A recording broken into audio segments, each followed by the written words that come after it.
Ever since I graduated college and I've been back home, I could say that I smoke about like 3 or 4 more times. And after that, I've been sober. And I can finally say that I'm 1 month sober. And I do applaud myself for that because I ain't finna lie to y'all. It's been a little minute since I did that.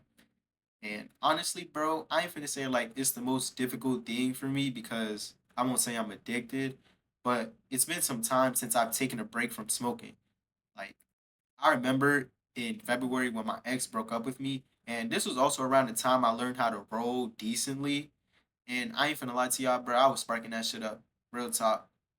But I love being sober, bro. Like, I genuinely feel as if my mind isn't constantly on edge 24/7.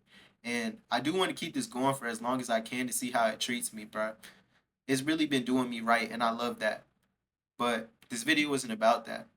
I want to talk about how the new weed that we have now, low key, might be compromised and has been changed for the worst for our generation, and even then the generations after that.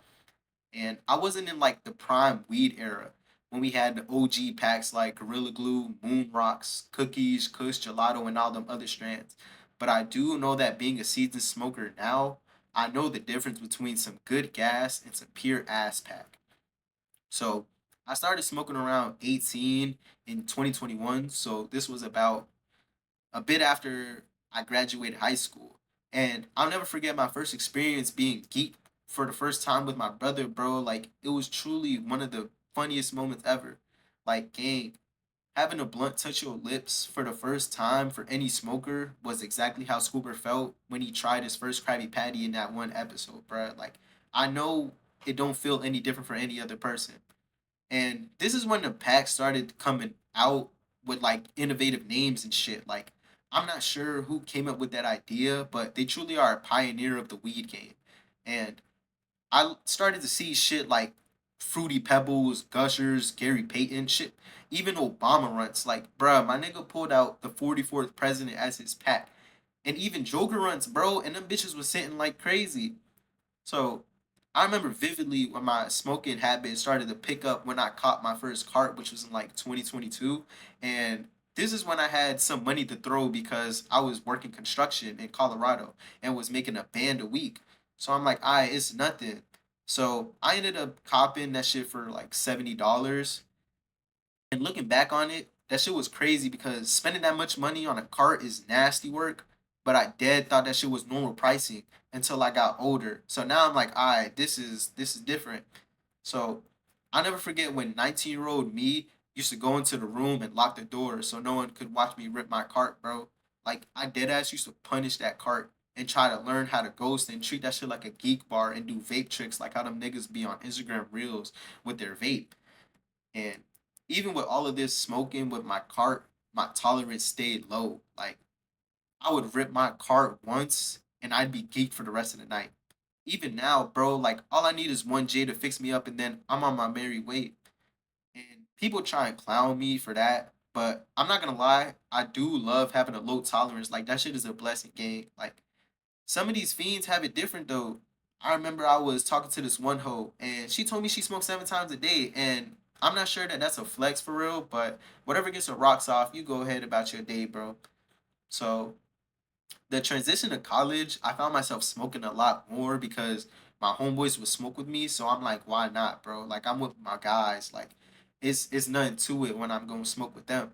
And looking back at it, bro, it's like this is when weed started to make a change. Like, in New York, it's a progressive state, so weed is legal and everyone is smoking. Like, there's dispos left and right and shit. Even delis and bakeries were selling some ass pack. Regardless of the matter though, like, they was making a bread, bro. Like, they really getting that weed out. But weed truly is not the same, and I'm starting to realize that, bro. It's like niggas are just trying to sell you the fanciest and funniest names to sell you some ass pack inside them bags. Like, the highs were much more different than before than what it is now. And I know there's some smokers out there who genuinely feel the same way that I do, bro. And that's why I feel like that shit is compromised, bro. Like, when we used to smoke, bro, we would be geeking, we would be vibing, we would just be listening to some music. And now if you smoke now, you're genuinely fighting for your life, bro. Like you're genuinely finally fighting your emotions left and right just to be high. And it's truly not the same no more. Like I remember I used to get fried and I would not have a care in the world and would just live in the moment. But now it's like my anxiety and stress is literally having a boxing match with one another. And bro, even the paranoia is different, bro. Like there's no way I'm the only one who feels this way about weed, bro. Like I used to love a good smoke session with my boys. Like if my nigga asked me to roll something up or to smoke, I'm coming in an instance, bro, and I'm hopping out into that hot box ASAP without a question. Now it's like I have to genuinely question myself on whether I want to smoke or not because I always find myself geeked off of anxiety and overthinking, not just the weed itself. One thing about it too, bro, like if you know me personally, you know that I'm all for conspiracies, but I also want to seek out the truth too. Like I do have a hunch though, and it may sound crazy, but you just don't have to hear me out on this, and it'll make sense, bro. I truly think the CIA has done something to the weed, and it's causing Gen Z, Gen Alpha, and of course the generations after that to generally start tweaking out and developing addiction easier. Like that shit generally has to be a psyop because there ain't no way, bro. There's no way I'm the only one who feel this way, gang. Like, think about it like this, right? The more legalization and leniency on marijuana laws is causing a major shift in weed itself.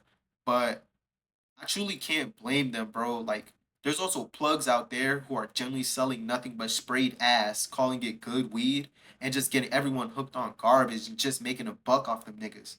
Like, I have a homeboy. He grows his own weed, gang, and even that weed feels way different than whatever bullshit they got going on now. And weed now has truly changed, bro. Like it reminds me of when vapes like Jewel Pods and shit started to come out when I was in high school. And it started coming out with different flavors, and niggas used to start raving about it. Like everybody was raving about it. You could go into the high school bathroom, and everyone would have a geek bar. Everyone would have a Jewel Pod something, bro. But the flavor of weed is like think about it like this, bro. The flavors of the weed is the flavors on the vape.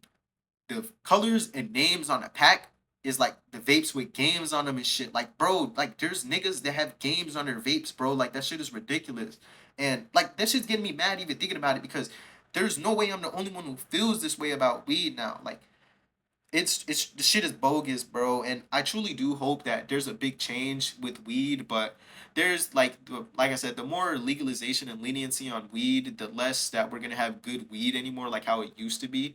But we'll see how it goes, bro. Like I know there will be a change, but not for the good. But that's about it, y'all. See ya.